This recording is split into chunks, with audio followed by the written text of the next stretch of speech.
వార్తలు మనం తూర్పు మధ్య ఆఫ్రికా రీజియన్ నుంచి వస్తూ ఉన్నదన్నమాట. మనము అనేక సాక్ష్యాలు తెలుసుకుందాము. ఈ రోజున ఒకటో నివేదికగా ఏంటంటే విశ్వవిద్యాలయం హృదయాల్ని మార్చును. విశ్వవిద్యాలయం హృదయాలు మార్చడం ఏంటండి? మరి దాని గురించి విశ్వవిద్యాలయంలో ఉన్నటువంటి వ్యక్తులు ఎలా మార్చబడ్డారు, వాళ్ళ ద్వారా ఎలా అనేక ప్రజలకి మార్పులు తీసుకొచ్చారు అనే విషయాన్ని చూద్దాం. ఈ త్రిమాసం యొక్క ప్రత్యేకమైనటువంటి మిషన్ ప్రాజెక్ట్లో ఒకటి డెమోక్రటిక్ రిపబ్లిక్ ఆఫ్ కాంగోలో మన అడ్వెంటిస్ట్ యూనివర్సిటీ లుకాంగాలో నర్సింగ్ స్కూల్ అనమాట. ఇది ఇక్కడ విశ్వవిద్యాలయం అధ్యక్షుడిగా ఎవరున్నారంటే డాక్టర్ మలంబి తటాసి ఫిల్స్ అనేటువంటి అతను అధ్యక్షుడిగా వహిస్తున్నాడు అనమాట ఈ విశ్వవిద్యాలయానికి. అయితే విశ్వవిద్యాలయం ద్వారా తమ జీవితాన్ని మార్చుకున్నటువంటి 3 వ్యక్తుల గురించి కథలు నేను ఈ రోజున మీ మధ్య పంచుకోవాలని ఆశిస్తున్నాను. మొట్టమొదటిగా చూసినట్లయితే తీవ్రమైన ఘర్షణ మరియు అభిప్రాయ భేదము. ఒక క్రైస్తవ ప్రపంచ మతం నుంచి వచ్చినటువంటి ఒక యువతి ఉందన్నమాట. ఆమె తండ్రి ఆమెకి ఒక మంచి యూనివర్సిటీలో చేర్పించాలి అని చెప్పేసి ఎన్నో తిరిగాడంట. మనం కూడా మన పిల్లలకి మంచి చదువు, మంచి విద్యాభ్యాసం అందించేటువంటి యూనివర్సిటీలో లేకపోతే స్కూల్లో చేయాలని ఎంతో కోరికలు ఉంటాయి కదా. అలాగే ఈ తండ్రి కూడా ఒక క్రైస్తవ మతం నుంచి వచ్చాడు కాబట్టి అతను ఒక క్రైస్తవ సంబంధించినటువంటి విశ్వవిద్యాలయంలోనే నా కూతురికి మంచి చదువు చెప్పాలి అనుకుంటాడు. అయితే అతను ఎన్నో తిరిగాడు, అనేక విద్యా సంస్థలు తిరిగిన తర్వాత అతను ఆఖరికి అడ్వెంటిస్ట్ అనేటువంటి ఒక విశ్వవిద్యాలయానికి చూస్తాడనమాట. ఆ విశ్వాస ప్రకారంగా వాళ్ళు జీవిస్తారు, నిజాయితీ పనులని అతడు భావించేవాడు అనమాట. అందుచేత ఆమెని ఆ ఒక విశ్వవిద్యాలయానికి చేర్పించడం జరుగుతుంది. అయితే ఆ యువతితో అంటాడు, నేను కేవలం నిన్ను చదువుకోవడానికి మాత్రమే పంపిస్తున్నానమ్మా, అక్కడ అడ్వెంటిస్ట్గా మారడానికి నేను అక్కడ పంపించడం లేదు, జాగ్రత్త అని చెప్పేసి అంటాడు అనమాట. ఆ వార్నింగ్ ఇస్తాడు. అయితే ఆమె అవే పట్టించుకోకుండా సెవెంత్ అడ్వెంటిస్ట్ చర్చ్ గురించి ఆమె ఆసక్తితో ఏంటి అని తెలుసుకోవడానికి ఆసక్తితో ఆ విశ్వవిద్యాలయానికి అడుగుపెట్టినప్పుడు దేవుడు ఆమె హృదయాన్ని కదిలిస్తాడనమాట, స్పందింపజేస్తాడు. ఎలా అంటే మన వారం రోజుల పాటు ఆమె ఆధ్యాత్మిక కూటాలకి వెళ్తూ ఉంది. వెళ్ళినప్పుడు ఆమె హృదయాన్ని స్పందింపజేసినటువంటి దేవుడు ఆమె జీవితం మార్చుకొని తండ్రికి తెలియకుండానే బాప్తిజం తీసుకుంటుందంట 2024లో. దేవుడి స్తోత్రం. ఆమె బాప్తిజం తీసుకున్నట్లుగా తన తండ్రికి తెలియదు, వాళ్ళ కుటుంబానికి కూడా తెలియదు. కానీ ఆమె ఎందుకు అంటే వాళ్ళ తండ్రికి తెలిస్తే కనుక నన్ను కొడతాడేమో, నన్ను తిడతాడేమో, నన్ను వెలివేస్తారేమో అనే భయంతో ఆమె బాప్తిజం తీసుకున్న విషయం తండ్రికి చెప్పలేదన్నమాట.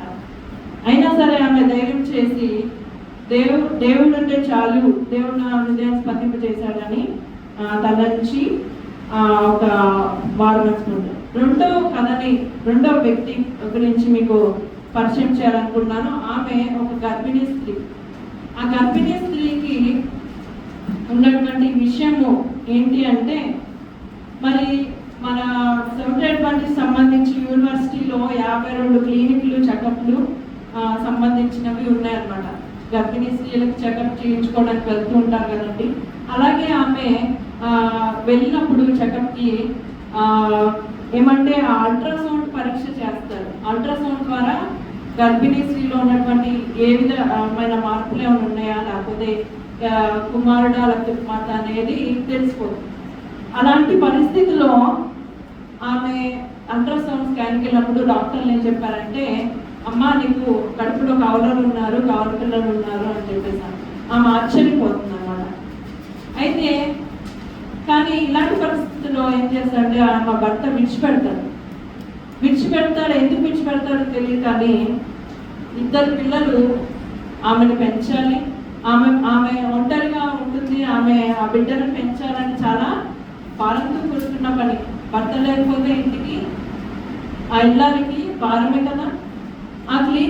వచ్చినటువంటి రోగులు, ఆమె ఏదైతే క్లినిక్ వెళ్తుందో ఆ రోగులకి ప్రతి వారం ప్రతి రోజు కూడా ఉదయకాల ఆరాధనలు, ఇందాక మనం జయరాజ్ గారు చెప్పారు కదా, ప్రతిరోజు మనం దేవుని ఆరాధించాలి, ప్రతిరోజు కూడా ఆయన్ని ఆరాధించాలి. అప్పుడే దేవుడు మన హృదయాల్లో, మన జీవితాల్లో అద్భుతాలు అనేవి మనం చూస్తాం. ఈ యొక్క గర్భిణీ స్త్రీ కూడా హాస్పిటల్లో మన అడ్వెంటిస్ట్ సంఘస్థులు చేసినటువంటి కార్యం, ఈ విద్యార్థులు ఎవరైతే ఉన్నారో వాళ్ళు ప్రతిరోజు ఉదయకాలంలో క్లినిక్లో దేవుణ్ణి ఆరాధించడం మొదలు పెట్టారనమాట. ఆ రోగుల కొరకు ప్రత్యేకమైన ప్రార్థన చేయడం, వాళ్ళని ఆరాధన వైపు నడవడం. మామూలుగా మనం మరి రోగంతో ఉన్నప్పుడు మనం ఎవరైనా ఎట్లా ఉంటామండి? చాలా నిస్సత్తుగా, చాలా మరి నీరసంగా అసలు ఆ స్థితి పాడడం అట్లా చేస్తూ ఉంటామా? చేయలేము. కానీ మన యేసయ్య అంత గొప్ప దేవుడు అంటే, అక్కడ వెళ్ళినటువంటి విద్యార్థులు అంట మరి ప్రేమతో వాళ్ళకి ఆ రోగులకి రొట్టెలను పంచిపెట్టడము, వాళ్ళని వాళ్ళు చేసే ఆరాధనలు వాళ్ళని ఆకట్టుకున్నాయంట. అయితే వీళ్ళు ఏర్పాటు చేసినటువంటి సభల్లో, క్లినిక్లో జరిపినటువంటి స్వార్థ సభల్లో కూడా వీళ్ళని ఆకట్టుకున్నాయి. ఈ గర్భిణీ స్త్రీ ఎప్పుడైతే ఈ ఆరాధనలో పాల్గొందో ఆమె హృదయాన్ని దేవుడు మార్చాడనమాట. దేవుని వాక్యం తన హృదయాన్ని కదిలించింది. ఆమె బాప్తిజం తీసుకుందంట. ఆమె బాప్తిజం తీసుకున్న తర్వాత ఆమెకి కవల పిల్లలకి జన్మనివ్వడం జరిగింది. అయితే ఈ వార్త విన్నప్పుడు వాళ్ళ వెళ్ళిపోయినటువంటి భర్త తిరిగి రావడం జరుగుతుంది. దేవుని స్తోత్రం. అయితే వెతుక్కుంటూ ఆ భార్యను వెతుక్కుంటూ వస్తాడంట. చూడండి ఎంత గొప్ప దేవుడు, ఆరాధన చేయడం వల్ల ఎంత గొప్ప అద్భుతం జరిగింది. అవిశ్వాసరాలైనటువంటి ఆమె ఇదివరకు ఎట్లా ఉండేదంటే మద్యపానానికి బానిసైపోయి ఉండేది, మరి దురలవాట్లకి మరి అవిశ్వాసగా జీవించేది. భర్త అంటే గౌరవం లేకుండా జీవించేది. ఆమె హృదయంలో దేవుడు స్పందింపచేసి ఆమె అటువంటి జీవితంలో ఉన్న ఆమెని దేవుడు ఒక విశ్వాసిగా మార్చడం జరిగింది. అలాగే ఇప్పుడంట ఒక కవలని చెప్పాను కదా, వాళ్ళు 7 నెలల పిల్లలై ఉన్నారు. వాళ్ళు తీసుకొని కుటుంబ సమేతంగా భర్తతో కలిసి ఆమె దేవుని సన్నిధికి విశ్రాంతి దినంకి వెళ్తూ ఉండడం జరిగింది. ఇంకా 3వ వ్యక్తి గురించి, ఆఖరి వ్యక్తి గురించి నేను చెప్పాలనుకున్నాను. ఆయన ఏంటంటే ఒక విద్యార్థి, దురాత్మ ఆవరించినటువంటి విద్యార్థి. ఆ యువకుడు ఒక యువకుడు ఉన్నాడంటే థియాలజీ చేద్దాము అనుకున్నాడు. మరి థియాలజీ చేయడం అంటే మాటలు కాదు, పాస్టర్ అవ్వాలనేటువంటి కోరిక అతను కలగాలి. ఎన్నో త్యాగాలు చేయాల్సినటువంటి అవసరం అయితే ఉంది. అయితే అడ్వెంటిస్ట్ చర్చ్లో చేరినటువంటి ఇతను పాస్టర్ కావాలనే కోరిక అతను పుట్టిందంట. యాక్చువల్గా అయితే అతను చదువుకోవాలని వెళ్తాడు, కానీ వాళ్ళ కుటుంబము నిరాకరించింది అనమాట. నువ్వు పాస్టర్ అవ్వద్దు, నువ్వు డాక్టర్ అవ్వు అని చెప్పేసి నిరాకరించడంతో అతడు చాలా కృంగిపోతాడు. అయ్యో, నా కుటుంబం అంగీకరించలేదే, నా కుటుంబం నాకు సహాయం చేయలేదే. మన సొంత వాళ్ళే మనల్ని వ్యతిరేకించినప్పుడు మనకి ఎంత బాధ కలుగుతుంది, అవునా కాదండి? ఏ సహాయం లేదు, ఏ ఒక సపోర్ట్ లేకపోతే మనకి ఎంతో బాధ కలుగుతుంది అని చెప్పేసి ఆ యువకుడు అయినా సరే నేను ఎట్లాగైనా పాస్టర్ అవ్వాలని చెప్పేసి ఇంట్లో మరి ట్యూషన్ ఫీజు కూడా, మరి కాలేజ్ ఫీజు కూడా పంపించడం ఆపేశారంట యువకుడికి. అయినా సరే తీర్మానం తీసుకున్నాడు కాబట్టి పాస్టర్ అవ్వాలని చెప్పేసి అతడు చేసినటువంటి ఆ యూనివర్సిటీకి వాచ్మెన్గా పనిచేయడం మొదలు పెట్టాడు అనమాట. డబ్బులు సంపాదించడానికి వాచ్మెన్గా పనిచేయడం మొదలుపెట్టిన తర్వాత యూనివర్సిటీలో మరి దేవుని కృపలో జాయిన్ అవుతాడు. జాయిన్ అయిన తర్వాత అతడు విద్యార్థిగా చేరిన కొద్ది రోజులకి అతనికి అనారోగ్యం అనేది గురవుతాడు. మనము దేవునిలో నడవాలనుకున్నప్పుడే సాతానుడు అటాక్ చేస్తాడు, అవునా? మనం లోకంలో జీవించినంత కాలము ఏమీ ఉండదు, అవునా? సాతాను నుంచి ఎటువంటి ఇది ఉండదు. కానీ ఎప్పుడైతే దేవుడిలో జీవించాలనుకున్నప్పుడే వాడి టార్గెట్ అంతా అటువంటి బిడ్డల మీద ఉంటుంది. అయితే ఈ యువకుడు ఎప్పుడైతే దేవుని సేవ చేయాలనుకున్నాడో అప్పుడే అతనికి సాతాను ఆవరించడం జరుగుతుంది అనమాట, చేయకుండా చేయడానికి అనమాట వాడి ప్లాన్. అయితే అనారోగ్యానికి గురయ్యాడు, అనేకమైన అనారోగ్యానికి గురయ్యాడు. అతను ఏం చేస్తున్నాడో అతనికే తెలియదు, ఎక్కడికి వెళ్తున్నాడో అతనికే తెలియదు. ఇలాంటి పరిస్థితుల్లో ఉండేటువంటి అతను అతను ఏం చేస్తున్నాడో అతనికే తెలియదు అనమాట. ఆ కుటుంబం అనుకుంది తనకి దయ్యం పట్టిందా అనేసి అనుకుంటుంది అనమాట. అయితే ఈ విద్యాలయ క్లినిక్ లో ఉన్నటువంటి వైద్యులు ఉంటారు కదా, అతన్ని పరీక్షించి వైద్యంతో చికిత్స చేయగలిగినటువంటి చేస్తే ఏ లోపం అతను కనుగొనలేదని చెప్పారనమాట. ఇది ఒక ఆధ్యాత్మికమైనటువంటి విషయము అని చెప్పేసి ఆ క్లినిక్ వైద్యులు చెప్తారు. అయితే థియాలజీ విభాగంలో వీళ్ళందరూ కూడా ప్రార్థిస్తారనమాట.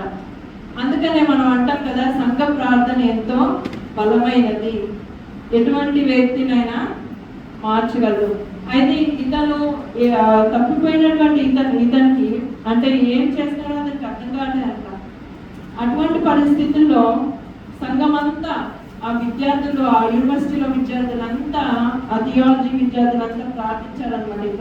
27 మంది ఉపాధ్యాయులు మరియు విద్యార్థులు కలిసి ప్రతి గురువారం కూడా ప్రార్థనలు నిర్వహించి ఆ విద్యార్థి కోరుకునేలాగా మనస్సుని పొందాలని చెప్పి ప్రార్థించినప్పుడు అతని స్థిరమైన మనసు కలుగుతుంది.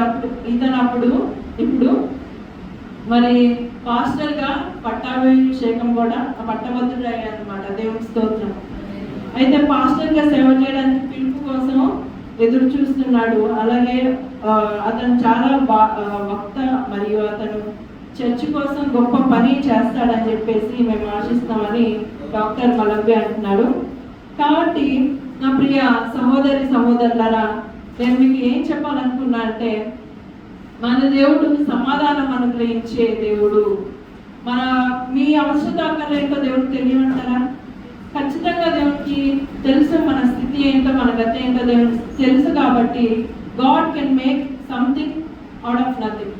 అంటే ఏమీ లేని దాని నుంచి కూడా దేవుడు మనకి సమస్తము అనుగ్రహించే దేవుడు, మన స్థితిగతులు ఎరిగిన దేవుడు. కాబట్టి మన ప్రతి పరిస్థితిని ఎరిగిన దేవుడు. కాబట్టి నన్ను బాగు చేయాలని దేవుడు ఎంతో కోరుకుంటున్నాడు, ఆశిస్తున్నాడు. కాబట్టి వీళ్ళ జీవితాన్ని మార్చినటువంటి దేవుడు మన జీవితాన్ని కూడా ఖచ్చితంగా మారుస్తాడు. కాబట్టి ఈ విషయం కొరకు అర్థం దేవుడు గురించి